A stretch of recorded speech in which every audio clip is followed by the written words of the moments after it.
ધમાલની ભૂપત લાલજી અને તેજા લાલજી અને વલભીપુર કમા કાળુ અને બેસર કલા. તો હું ઝલુડાવાળો ભડાભાઈ લખુભાઈ બોલું છું. તો પરાગલાએ 2.5 ઈંટના માંડેલા છે જગ્યાની માથે. પરાગલાના 3 છોકરા. કેટલા તને ખબર ન હોય તો તને ગણાવું. પરાગલાના 3 છોકરા. ઝલુડો છે, જેમલો છે અને ભારીઓ છે. તો તારો વિડીયો મેં સાંભળ્યો કે ભાઈ જગ્યા તમારે છોડવાની થશે તો અમારે જગ્યાએ છોડી દેવી છે અને કાંઈ થાંભલી છોડી દેવી છે.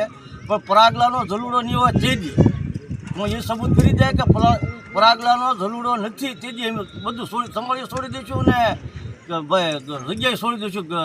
લીમડી લીમડીને ધોયો ઓટો જે ગવાતો ને ત્યાં તરી ભચમાં કરી નાખ્યું જે હોય છોડી દઈશું એવી. તો મારું કહેવું તને એટલું છે કે ભાઈ જ્યાં ગોરધન જેમાએ અને લાલા જેમાએ દેવી કાઢી મઢમાંથી કોના બિરદાના 3 ધોયા માંથી. પછી બિરદાને ધક્કો મારીને ગોરધન જેમા અને લાલા જેમા કડીએ ગયા કે ભાઈ જો ચાલુ કરવા છે અને કડીએ આપણે સફેદ દાણા જોવરાવા છે. તો ના ગોરધન જેમાના વ્યવહાર દેવી ન ઉતરી જેમ લાલા જેમાના વ્યવહાર દેવી ન ઉતરી. અને ના ગામડીએ કીધું કે ભાઈ જામલાનો ઝોરિયો છે મોટો ભલે ગાંડો હશે તો લાવો એને ધીમે અને એને બાવળું દેવી પકડશે. તો ના લાલા જામા અને ગોરધન જામા સમાડીમાંથી ગોતી અને ઝોરિયાને લઈ ગયા ત્યારે ઝોરિયો જામલો બન્યો ત્યારે દેવી ઉતરેલી છે. દેવી એને કહેવાય.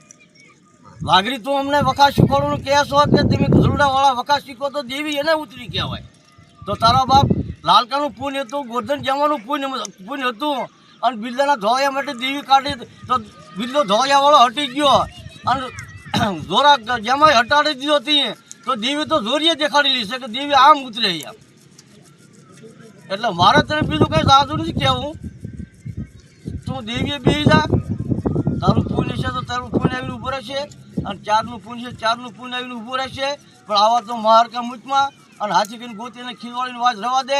અને મારો બાપ ઝલુડો છે ને એ પરાગલાનો છે, એ પરાગલાનો રહેવાનો છે અને પરાગલાને ઝલુડાના હાથેથી અને કદાચ તો બધાને અમને કાપી નાખીશ તો એમ એક છોકરું જીવ છે ત્યાં સુધી અમે લડતા રહેશું બાકી મરશું નહીં.